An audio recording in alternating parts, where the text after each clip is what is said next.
Hello, Amelia, and the good viewers of Politics, Books, and Me website and YouTube channel. This is Mike Messier. I'm here in Jacksonville, Florida, and I'm here to answer some questions about my first book, A Distance from Avalon, When the Dying and the Dead Reunite, by me.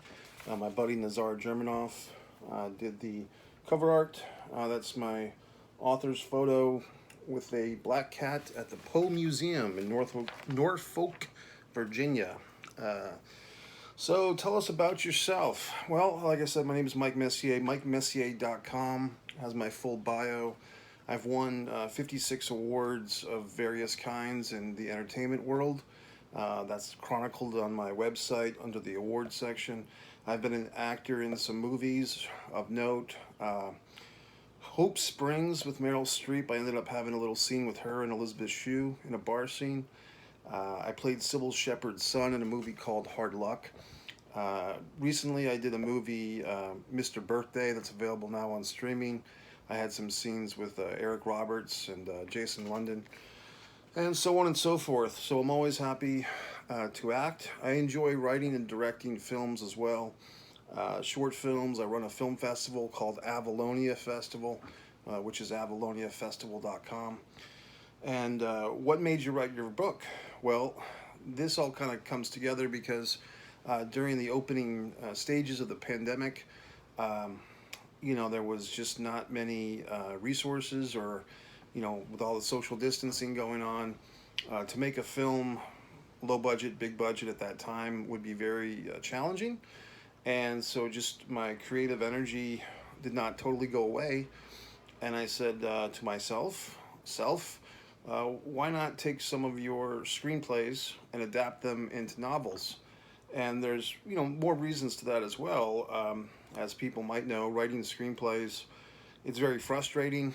You spend a lot of time and energy and effort writing a screenplay, and then you discover that it's very hard to get people to actually read your screenplay. It's very hard, if not impossible, to get a film studio to take your script seriously without representation. You can try, or I have made some of my own movies, but then you're most likely dealing with a lower budget, which might compromise what you had written, what you had in mind. And so the point is, and most general day-to-day people don't want to sit there and read a film screenplay. They want to see the movie.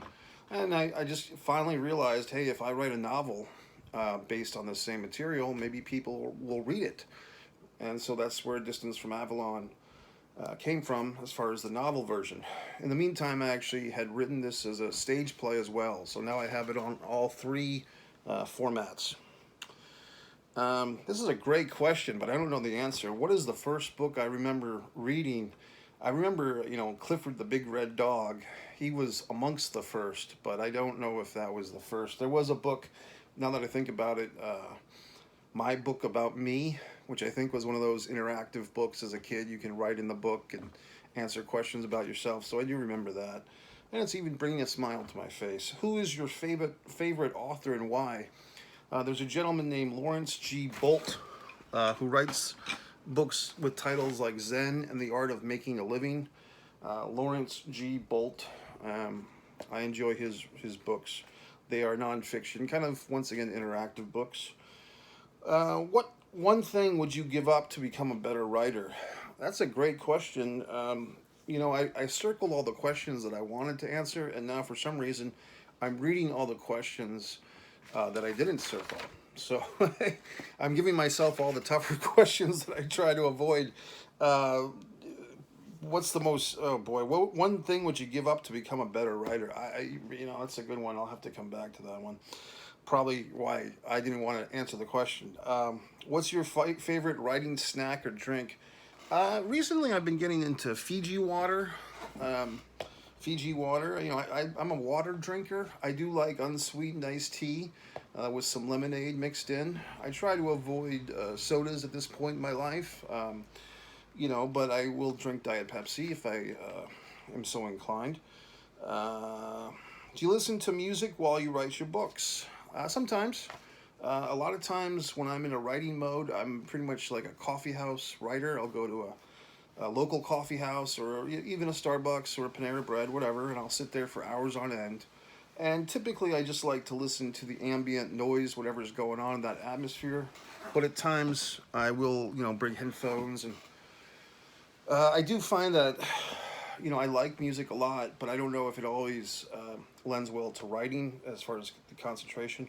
What is your writing process like? That's a great question that I did circle. For me, I'm a very stop and start writer. There's a term I'm looking for. Inspired at times, but then a lot of times, I think I've gone for about 2 months now without really sitting there and writing much of anything. So there are stages that I have that it's not even a writer's block. It's just I'm just not writing. Either I don't have the ideas or I'm busy doing something else. And I don't really beat myself up about that. I have read in books, I think 101 tips for screenwriters that if you write 4 hours a day, before you know it, you'll be a great writer.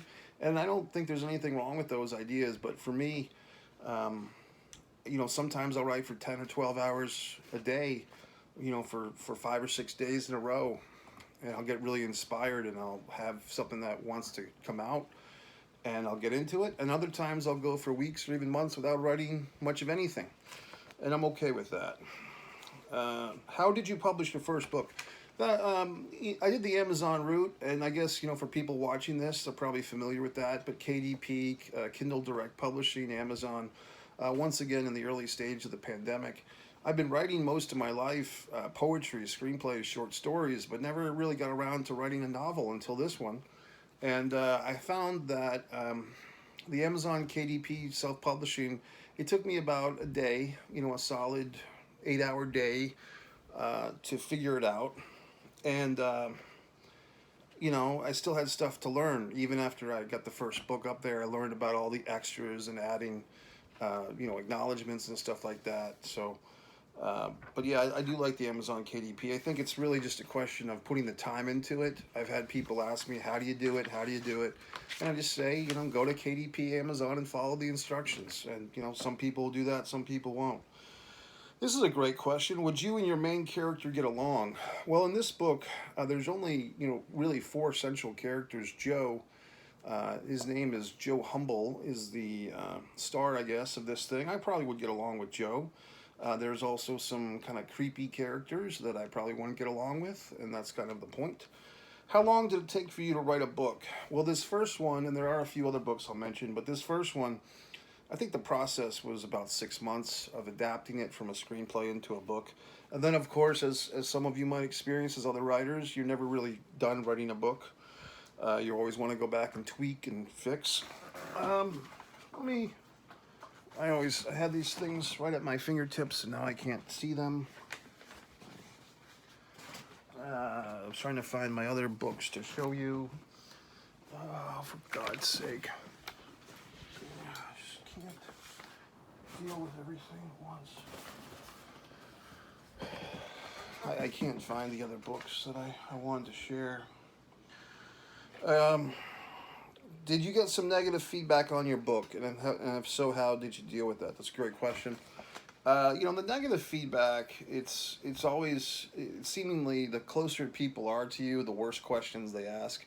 And typically the question that always annoys me the most is, well, how many books are you selling? Or have you sold a lot of those? Or are you making money doing that? And, my answer is like, hey, if you buy one, then that's one more sold. That's a little more money for me. Most people, I think, deep down want to have written a book. They want to say they've written a book. But they don't really want to do the work that comes along with writing a book. And so if they know someone in their life, whether it's me or you, that has actually written a book, there tend to be a little bit of an undercutting there, a tinge of jealousy, I might even say. I really wanted to show the other books, and of course I can't see them at this exact moment. It's very upsetting. But if you go to MikeMessier.com, if you scroll to the bottom, I have my filmmaking book, my fight or play basketball novel, and so forth. How did you feel when you first published your book? I was very happy about it. Hey, folks, I'm going to wrap this up. MikeMessier.com. Thanks, Amelia. And Politics, Books, and Me. Keep on rocking in the free world. MikeMessier.com.